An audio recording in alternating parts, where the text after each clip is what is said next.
Bien, buenos días, o ya buenas tardes, y teniendo en cuenta que dice la gente que a partir de las 12 son buenas tardes. Bueno, tuve el honor de intervenir antes, junto con Ana, con la señora alcaldesa, y con María Teresa, con la delegada, en nombre de la Universidad de Granada, en la mesa presidencial y la inauguración del evento. Y para mí es un honor y un privilegio poder estar aquí con todos ustedes en el día de hoy, en un tema tan importante y donde el compromiso social, sin duda alguna, es la clave de hacia dónde podamos avanzar en el futuro. Probablemente todos ustedes identifiquen un poema que empieza diciendo algo así como: al olmo viejo hendido por el tallo y en su mitad podrido con las lluvias de abril y el sol de mayo, algunas hojas verdes le han nacido. Mi pasión machadiana es innegable, y estando aquí en las cercanías de Baeza, que fue durante mucho tiempo una época muy triste de su vida, sé por su actividad profesional como profesor, como catedrático de francés en enseñanza media en el instituto, pues ese poema, ese famoso Al olmo viejo, acaba diciendo: mi corazón espera también hacia la luz y hacia la vida un milagro de la primavera. Ese poema, según todos los estudiosos de Machado, que yo soy un apasionado pero no un estudioso, lo escribió Machado estando su esposa Leonor enferma. Antonio Machado se casó en Soria con la hija de unos señores que eran los dueños de la pensión donde él residía estando en Soria. Soria fue un destino que él tuvo poco después de sacar sus oposiciones en el Instituto de Enseñanza Media de Soria, y allí vivió en una pensión y se enamoró de la hija de los dueños de la pensión, Leonor. Leonor tenía 14 años cuando Machado se enamoró de ella. Se casó siendo ella, teniendo solamente 16 años de edad. Enfermó de tuberculosis y falleció 2 años después. Machado entró, lógicamente, en una depresión que él supo o pudo mantener y superar con la poesía, pero la poesía machadiana, impregnada siempre del sentimiento de lo que es la vida, que no deja de ser en cierto sentido un valle de lágrimas que podemos hacer mejor o más llevadero, pero que muchas veces nos empeñamos en hacer más complicado. Pues, ¿por qué les digo esto? Leonor de Machado falleció por tuberculosis. La tuberculosis es una enfermedad mortal absoluta en toda la historia de la humanidad hasta bien entrado el siglo XX. Bien entrado, a principios del siglo XX ya aparecieron tratamientos específicos, y lógicamente a partir del año 1939-40, pues un poco antes, con el descubrimiento, porque fue un descubrimiento del tipo que lo encontró, fue algo sintético inventado, de la penicilina y el desarrollo de la era antibiótica por parte del doctor Fleming, pues a partir de ahí, pues eso tiene, y hoy en día una tuberculosis, si alguien le dice que tiene tuberculosis a otra persona, dice: uy, qué raro, tal, no sé qué, pero nadie piensa en que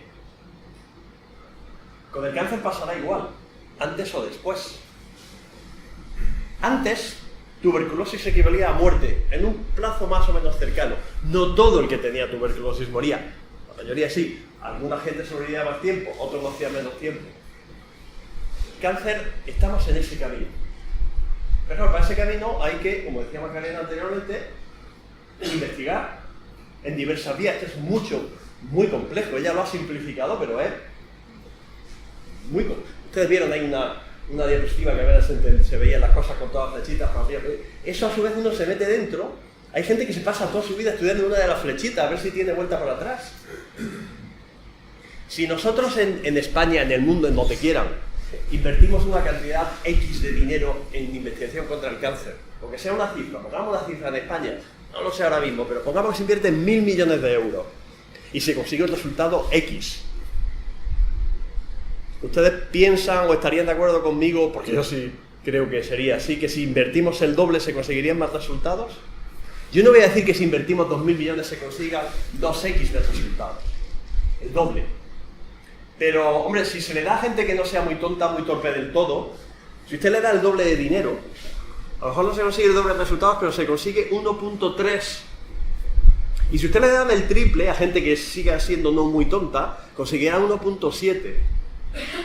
Y con eso lo que vamos a hacer es acortar el tiempo en el que nosotros seremos capaces de hacer que esta enfermedad, que sigue sonando, y eso es inevitable, incluso para los que estamos dentro, trabajando, Sigue sonando, tiene cáncer de, le han diagnosticado un cáncer, le han dicho que tiene cáncer, eso suena al principio como una explosión nuclear y luego ya vas delimitando y lógicamente lo que se ha avanzado en los últimos años y lo que queda por avanzar en esta, pues hará que gente de la más jovencilla que hay aquí, pues para esta gente te acordará en el futuro de que había una cosa que se llamaba cáncer, sí, ¿no? Estaba la gente muy asustada, claro. Igual que ahora hablemos de tuberculosis, o hablemos de tantas otras enfermedades, y tantas otras cosas donde ya han pasado la historia. Pero muchas de ellas, algunas incluso porque se han erradicado totalmente. Viruela, enfermedades que... y otras porque tienen un tratamiento totalmente adecuado. ¿En qué punto estamos? Estamos en un punto clave, porque la acumulación de conocimientos que se están generando de todos los puntos de vista hacen que se pueda avanzar con mayor velocidad de la que se está avanzando. Estamos en una... yo creo que nos queda una década, hasta, vamos a poner ya el año 2030, quizás ojalá hubiese pasado mañana algo que realmente fuese capaz de curar el cáncer. Lo que pasa es que curar el cáncer ya lo hemos visto, porque nos lo dijo antes Macarena. El cáncer es una manera de hablar de un conjunto variadísimo de enfermedades, incluso un mismo tipo de cáncer. Cáncer de mama, cáncer de colon, cáncer de próstata, cáncer de páncreas, cáncer de lo que ustedes quieran, por poco frecuente que sea, incluso un mismo tipo de cáncer, cuando uno se pone a estudiarlo y a caracterizarlo, a verlo con detalle, es totalmente diferente al que pueda tener otra persona. Claro, los médicos necesitamos, igual que necesita cualquier mundo, orientarse a la hora. Eso es un cáncer, de un tal, no sé qué, no sé cuánto, lo clasifica así, el tratamiento genérico es este. Pero luego hay gente que responde al tratamiento y gente que no. Hay gente que se cura totalmente, porque cada vez hay más fármacos que son anticuerpos, casi todos los que acaban en A, todos los trastuzumab, bevacizumab, todos esos fármacos son anticuerpos frente a algo. AB, el final es antibody, anticuerpo frente a algo. Hay inhibidores, que son todos los que acaban, muchos fármacos que no es nombre comercial, sino el nombre del producto como tal, acaba en IB, el lotinib, el fantotinib, son de ellos. Pero una gente evoluciona de una manera, otra de otra. ¿Eso por qué? Eso tiene que ver con parte del trabajo que se realiza, y por lo que estoy aquí, no solo por ser amigo de Antonio, al cual le he dado 100 euros para que hable bien de los otros proyectos que ya le he dicho, resumiendo aquí, no, luego te los doy, Antonio. Le he dado 50, luego le doy otros 50. Bueno, tonterías aparte. Tengo el honor de dirigir un centro público de investigación que depende de la Junta de Andalucía, que es el centro Genio. Genio, aquí está escrito Genio con Y, aquí, que los que lo puedan ver, porque habrá quien no llegue a verlo desde allí, pero bueno, Genio, escrito con Y, significa Centro de Genómica y Oncología. Es un centro donde estudiamos, con más de 120 investigadores que hay allí, genética de enfermedades no cancerígenas, vamos a llamarlo así, no oncológicas, y la genética del cáncer, en aspectos muy específicos, porque esto es muy complejo, y entonces no se puede estudiar todo el cáncer en un solo centro, por muy grande que fuera. Aunque hubiese 10.000 investigadores, no darían abasto a estudiar todas las características de todos los tipos de cánceres y todas las variabilidades que hay. Pero sí es un centro donde y trabajamos y tenemos colaboraciones con el grupo de Macarena, del doctor Juan Antonio Marchal, que claro, hay muchas cosas que tienen ahí una relación permanente y continua. Sí es un centro donde se trata de ver qué características genéticas de las personas influyen en el diagnóstico, en el pronóstico y en el tratamiento de las enfermedades. El ser humano tiene un componente biológico que básicamente es su ADN, su genética, su genoma. Cuando se habla del genoma, pues se habla del ADN que tiene el conjunto de una persona, que lo tenemos todo desde el nacimiento, y eso es un poco pues una serie de papeletas con las que hemos nacido, que vienen lógicamente de nuestro padre y nuestra madre, mitad y mitad, y luego mitocondrial viene de la madre, otra serie de... Eso marca nuestras reglas del juego. Sobre eso se puede influir. El ser humano, gracias a Dios o gracias a lo que ustedes quieran, es mucho más que genoma. Hay personas que tienen una serie de factores de riesgo para desarrollar una enfermedad cualquiera, la que sea, no solo cáncer, muchas otras, y no lo desarrollan nunca porque utilizan, por ejemplo, yo sé que aquí nadie fuma, perfecto, pero ustedes deben saber que por ahí fuera hay gente que fuma. O que no se lo crean. Y es como decía ella, comprar papeletas para el cáncer. Deme 20 papeletas, un paquetillo, creo que llevan 20, ¿no? La media de cigarrillos. Es decir, nosotros conocemos mecanismos que influyen negativamente y otros que nos protegen. El genoma, el ADN, lo que hace es poner las reglas del juego. Hay personas que pueden tener un factor de riesgo determinado que nosotros podemos bloquear, hay otras veces que se tiene un factor de riesgo determinado y no se puede bloquear. La medicina del siglo XXI, esta actual que, bueno, aquí hay por lo menos un médico más, no debemos de olvidar una cosa, por mucho que avance, por mucho que ustedes lean o vean o escuchen tal, de las cosas automáticas y del genoma y de que una persona cuando nace le harán el ADN y se verá tal, todo eso es ciencia ficción, en el sentido de que no va a ser exactamente así. Y cuando una persona esté enferma y tenga una enfermedad, por muchos datos que tenga el médico clínico, que los puede tener, que los podemos tener en un momento determinado, el trato con la persona, con el ser humano, el mirar a los ojos, el entender lo que hay, es mucho más importante que lo que te diga la genética, pero muchísimo más. Porque no solo cura la medicina, no solo cura el amor, cura las palabras, cura la confianza, además cura desde un punto de vista totalmente médico y objetivo, porque influyen en sistemas hormonales, sistemas de... Es decir, eso no son... Pero sí que es cierto que hay una medicina que es la del siglo XXI, que se define, está implantándose, que ya está implantada, pero y se dice que es la medicina de las 4 P's, porque es una medicina personalizada, es una medicina participativa, es una medicina predictiva y es una medicina preventiva.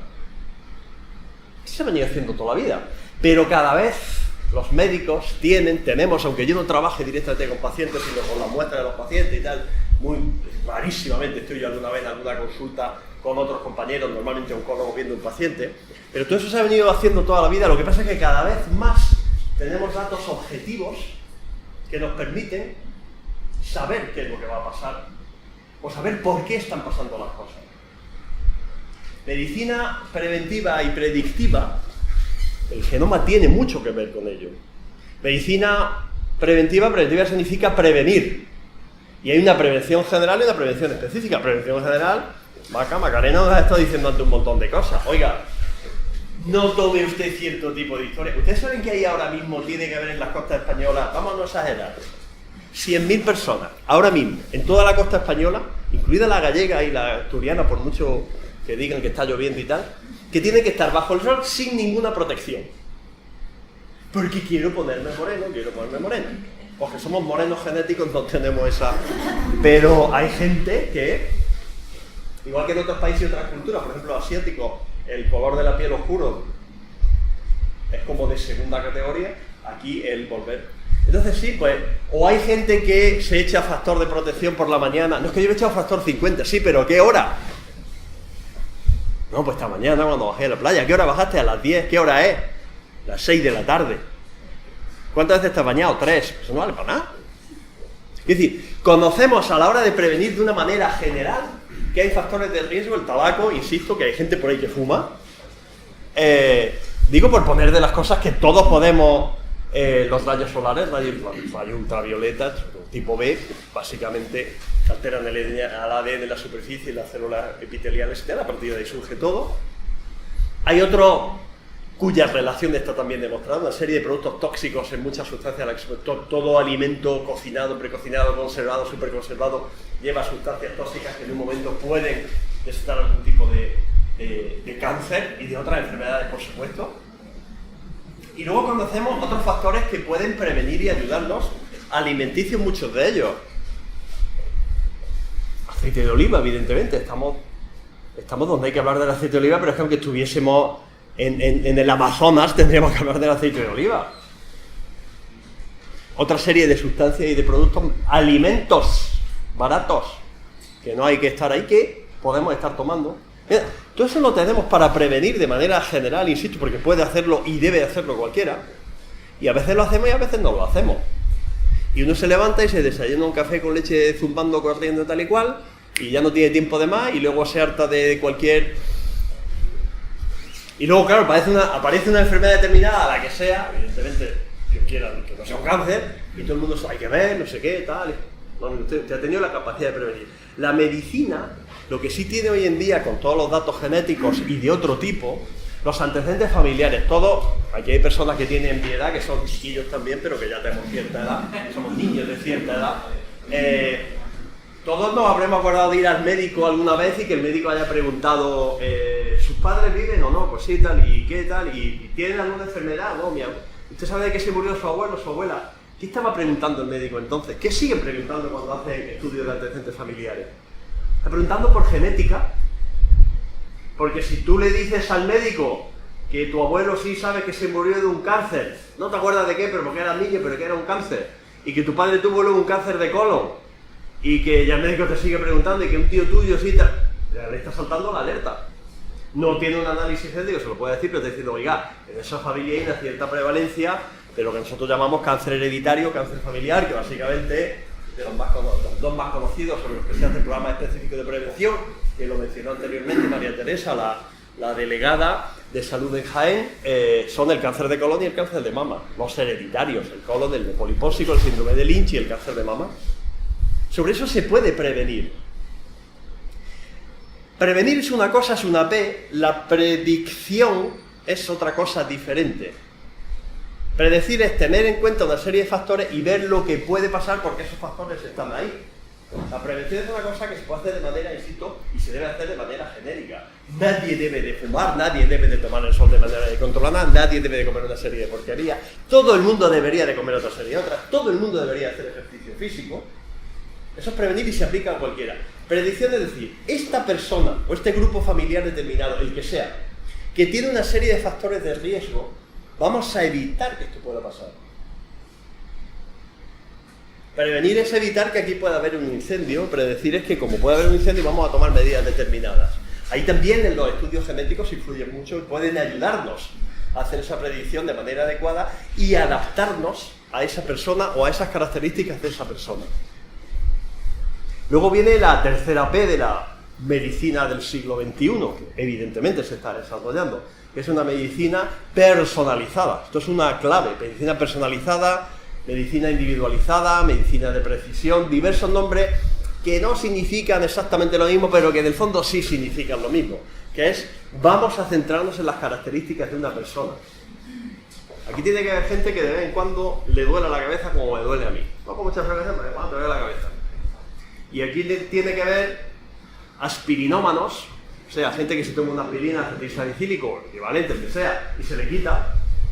Tiene que haber aquí gente ibuprofénicos, gente que la aspirina no les da, pero un ibuprofén de tal. Lo hay los chicos del paracetamol, que no, ¿sí o no? Eso es genética. ¿Qué es un medicamento? Una molécula, como dijo antes, una molécula determinada que se va probando. Entonces, esa molécula lo que hace es que circula por la sangre cuando nosotros la tomamos, normalmente vía oral, una pastilla se disuelve, se absorbe del estómago, por esas vellosidades que se puso tan Macarena, tan contenta de ver que se iba diferenciando, se absorbe, pasa a la sangre y esa molécula dando vueltas como un objeto extraño que no tiene dónde, hasta que encuentra un receptor, un lugar donde se une, entonces ya bloquea y a partir de ahí. Si esto es la molécula de acetilsalicílico, conocido como aspirina, por el nombre comercial, primer comercializador de Bayer, si esta es la molécula de aspirina y el receptor no encaja dentro de ese receptor, usted se puede tomar toda la aspirina que quiera que nunca le va a quitar el dolor de cabeza. O se lo quitará muy poco porque siempre va a algún sitio que encaje. El conocer eso, no para tratar un dolor de cabeza, porque eso es una cosa empírica que alguien se toma, uy, esta pastilla me sienta bien, pues me ha hecho mi vecina que me tome ese, pues a mí no me quita el dolor de cabeza, o no me quita el dolor de espalda, o otras cosas. Bueno, pues, pero el hacer eso para conseguir tratamientos adecuados en enfermedades, por ejemplo, del área oncológica, es muy importante. Hoy en día ya hay más de 30 tumores, 30 tipos de cáncer, entre ellos el de mama, con el receptor, con el ER2, que se tratan los pacientes de acuerdo a las características genéticas. Si yo te voy a dar una cosa que no te va a servir para nada, pero que te va a causar efectos secundarios, no te la doy, te doy otra. Si yo te voy a dar una cosa que te va a funcionar, te la doy desde el principio. Esto se está haciendo ya desde hace mucho tiempo en el área oncológica, en el área de cáncer y en otras áreas. Y finalmente hay una cosa muy importante porque viene un poco a unir de todo lo que hemos estado hablando, que es la cuarta P. Hemos dicho medicina predictiva, preventiva, personalizada, y la otra es participativa. Participativa es lo que estamos haciendo aquí. Es lo que a través del Ayuntamiento de Peal, y a través de Antonio, y a través de todos ustedes, de todos vosotros, se está haciendo aquí, que es el que seamos conscientes de que nuestra salud, independientemente de que venga marcada por la genética y tal, que sí que lo viene, pero básicamente depende de nosotros. Y que seamos conscientes que todos los días estamos haciendo algo mal, no porque hagamos algo mal, sino porque estamos dejando de hacer algo bien. Y eso, hombre, si es un día y tal, no hay que llegar a una obsesión por la salud y a ver cuánto peso y cuánto he andado y que si he comido un poquito de aceite o si no.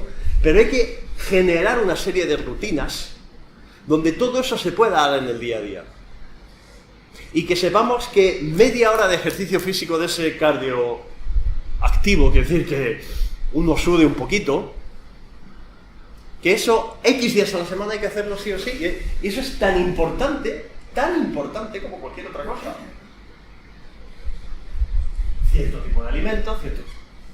Medicina participativa, además, que hace que cada vez más, a través de los medios de comunicación, pero no los medios de comunicación pasivos, como yo les digo, que son aquellos que te ponen la noticia encima, mayoritariamente, sobre que sea los medios de comunicación, los medios de comunicación interactivos, o sea, a través de internet, a través de tipos de programas donde nosotros podamos ver e interactuar y tener parámetros que nos indiquen características de salud nuestra.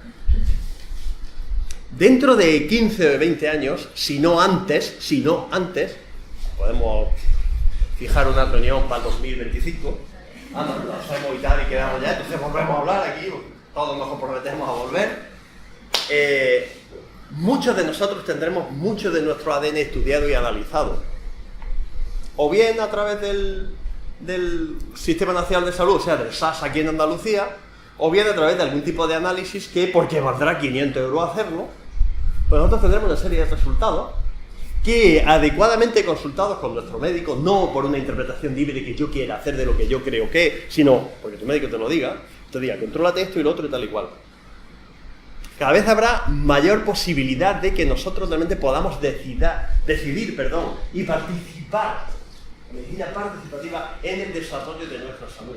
Igual que ya se hace, no se puede pesar, se puede calcular su índice de masa corporal, va a la farmacia o se compra un aparatillo de estos y se mide la tensión. Lógicamente, personas que tengan algún otro tipo de patología crónica, por ejemplo glucemia, la glucosa, el azúcar y todo esto lo podemos hacer, pero cada vez se puede hacer más con más cosas. Y nosotros tendremos una capacidad de decidir, que tomaremos la decisión, lógicamente, porque está la ley de autonomía del paciente, que iremos a nuestro médico y con él llegaremos a ese tipo de acuerdos. Y el médico te dirá, no, es que tú contrólate esto y mira cómo lo vas controlando y mira cómo vas evolucionando. Ahí el ADN, el genoma es cierto, y la genómica en global, que es el estudio del ADN, tiene mucho que decir. Cuanto más sepamos de eso, cuanto más detalles tengamos de eso, con mayor objetividad, o sea, hay que decir, con mayor seguridad nosotros podemos tomar una serie de decisiones o no decisiones, que todas ellas repercutirán en la salud. Y acabo muy brevemente mencionando una parte de lo que ha estado comentando Macarena anteriormente, que es en lo que mi grupo de trabajo trabaja dentro del centro Genio. Es un centro donde hay 14 grupos de investigación. Yo tengo mi grupo de investigación dentro de Genio y además soy el director de todo el centro. Pero yo dirijo todo el centro por un lado y le doy la vuelta y dirijo mi grupo de investigación.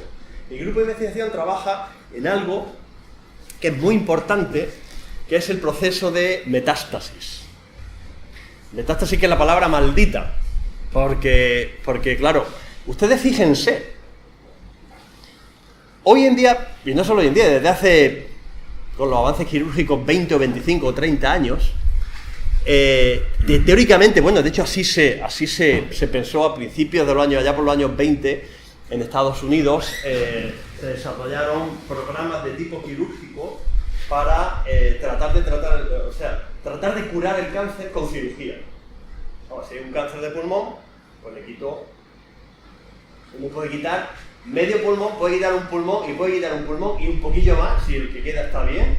Y esa persona va a vivir con una serie de limitaciones, evidentemente, pero va a vivir. O sea, y ustedes imagínense quirúrgicamente, cánceres frecuentes de mama. Pues hombre, no es que esté uno para ir quitando la mama, pero uno puede quitar una mama y otra y una prótesis y tal. Oye, de cáncer esa mujer no moriría. Cáncer de mama en el varón, que también se da, no llega, en España llega escasamente al 1%. Los hombres pueden o podemos tener cáncer de mama, porque los hombres tenemos glándulas, lo que pasa es que no tienen influencia hormonal y no se desarrollan. Pero puede aparecer un cáncer de mama que, insisto, en España es aproximadamente el 1% de todos los cánceres de mama, y cuando un hombre tiene cáncer de mama, además suele ser bastante agresivo, porque se diagnostica tarde. Porque si a mí me molesta por aquí un día algo, yo no voy a pensar que tengo un cáncer de mama. Bueno, yo a lo mejor sí, pero claro, y a partir de ahora espero que todos ustedes. Si yo tengo aquí una molestia rara, lo que un hombre normal, yo no es que sea un hombre anormal, pero un hombre normal pensaría, si es que ayer estuve cogiendo una caja, o le empujé, o me hice daño, o bajé, o subí, siempre cuando a veces un dolor así un poco raro, siempre busca una excusa. Oye, que anoche comí morcilla, si es que había una morcilla. Anoche estuve hasta las tantas, me tomé... ¿Sí o no? Siempre uno busca. La mayoría de veces por suerte es verdad, otras veces por desgracia no lo es. Y cuando uno, 20 días después de haber comido morcilla, le sigue doliendo el estómago, bueno, tiene una úlcera del tamaño de la nave espacial de la Guerra de la Galaxia. ¿De acuerdo? Entonces, el hombre no piensa que tiene un cáncer de mama. ¿Cuándo empieza? Pues cuando el dolor le aumenta, cuando se nota un bulto aquí grande y raro, cuando hay algún tipo de sangrado, cuando hay algún tipo de... Entonces ya es tarde, porque además, como hay muy poco tejido, enseguida invadido. Pero quitar cánceres habituales en la mama, quitar metros de intestino desde el punto de vista quirúrgico, no es que no pase nada, esa persona se quedaría con algunas secuelas, pero no se moriría de un cáncer de colon, un cáncer de recto, pues, se hace un ano artificial y tal. Próstata, tumbando sin problema, cumple una misión, pero vamos, tampoco es... cáncer en un hueso, pues se corta el hueso si se puede, y si no se... Es decir, si ustedes lo piensan un poco fríamente, también un poco drásticamente, realmente si el cáncer fuese una cosa localizada, se podría tratar quirúrgicamente. Eso se llegó a pensar en una época en la medicina, allá por los años 20, hasta comienzo de la Segunda Guerra Mundial, por ahí, no porque tuviera la Segunda Guerra Mundial, sino porque bueno, ya se dieron cuenta que no funcionaba.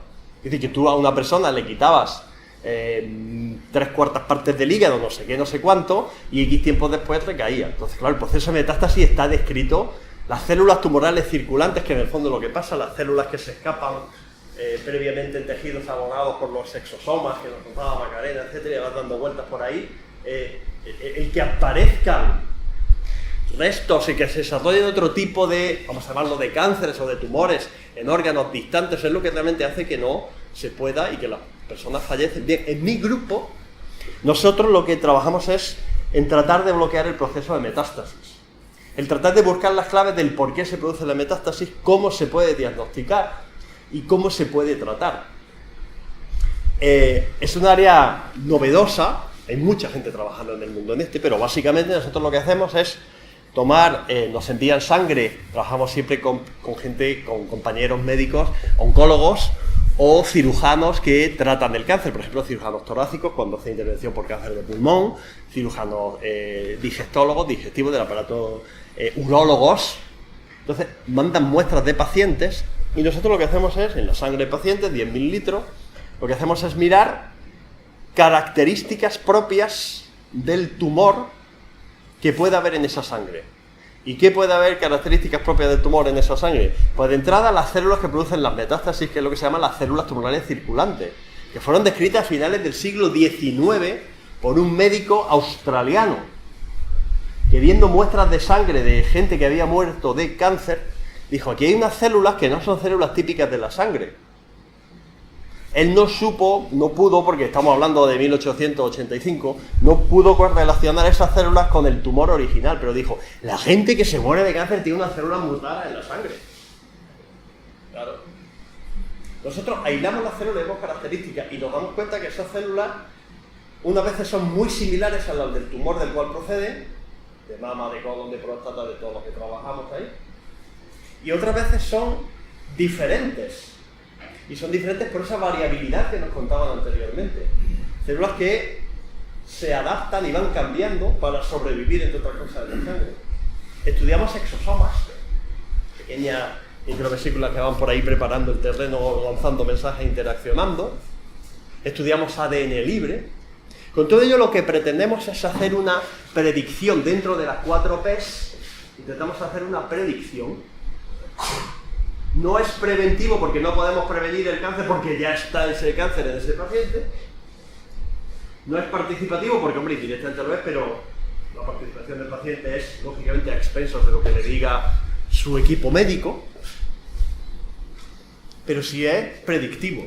Nosotros con todos esos datos ayudamos, y a veces se puede ayudar muchísimo y otras veces no se puede ayudar nada, pero bueno, ahí están los datos, con el tiempo se acumulará y servirá. Ayudamos a que el médico pueda escoger el mejor tratamiento. Ayudamos a que el médico vea si el tratamiento está respondiendo desde el segundo o tercer día después del tratamiento. No hay que esperar 2 meses a hacer un ATAC o un eco o un PET o no sé cuánto a ver si ha aumentado o ha disminuido el tamaño del tumor. Nosotros lo estamos viendo. Una persona que tiene un cáncer de no sé qué y tiene 10 células tumorales circulantes por unidad de sangre que nosotros tomamos, que normalmente son 10 mililitros, empieza un tratamiento y el número de células tumorales circulantes a la semana siguiente cae drásticamente, significa que ese tratamiento está funcionando y que el tumor está siendo menos activo. ¿Durante cuánto tiempo? No de tal. A veces podemos empezar a calcular, otras veces no. Ya sí se puede hacer en algunos casos. Si usted le pone un tratamiento a un paciente y resulta que X días después no solo no deja de tener 10 células como tenía, sino que tiene 15, significa que ese tratamiento no está siendo efectivo. Con lo cual, en cuanto acabe la primera tanda, se suspende el tratamiento porque no es efectivo. ¿Y por qué no es efectivo ese tratamiento? Pues probablemente porque esa persona tiene unas características genéticas propias que además son todavía más singulares y más propias dentro del cáncer que ha desarrollado, que hace que, aunque el tratamiento estándar de ese tipo de cáncer que le han dado sea inadecuado, en esa persona en particular no está funcionando. Entonces esa información son datos predictivos que nosotros podemos utilizar. Esto es lo que estamos haciendo de una manera, además en un campo realmente competitivo, es un campo realmente estresante, pero claro, lo que nosotros podemos hacer depende del dinero que nosotros tengamos. Y el dinero que nosotros tengamos, como es limitado, pues claro, es competitivo, lo cual está muy bien, con otra gente que quiere hacer cosas similares o lo mismo, o que normalmente lo que tú dices que lo que tú haces es lo más importante, claro, tú tienes que vender. Esto es muy importante. Entonces, la necesidad de actividades como este tipo, la necesidad de que ustedes se den cuenta que en todo lo que puedan apoyar, pero no es un apoyo directo como el que están haciendo ahora a través de una donación, de comprar una camiseta, de participar en este tipo de actividades, sino lo que ustedes pueden ayudar al conjunto de la sociedad haciendo una prevención adecuada, haciendo una educación adecuada con sus hijos, con sus familiares, en todo lo que se puede hacer, es positivo. Y este tipo de jornadas lo son, y por eso acabo felicitando una vez más a Ana como alcaldesa de Peal de Becerro y a Antonio Marín como compañero, como amigo, pero como organizador de este tipo de actividades, para ver si dan su fruto y en el futuro, como yo decía al principio en la inauguración, ojalá ustedes se imaginan que todos los municipios, todos los pueblos y ciudades de España hiciesen jornadas de este tipo cada X tiempo. En 10 o 15 años cambiaría la mentalidad, que va a cambiar con los avances, pero cambiaría, y se podrían extrapolar a otro tipo de enfermedades, de patologías, de tal, que seguirán estando ahí. Muchísimas gracias por la atención.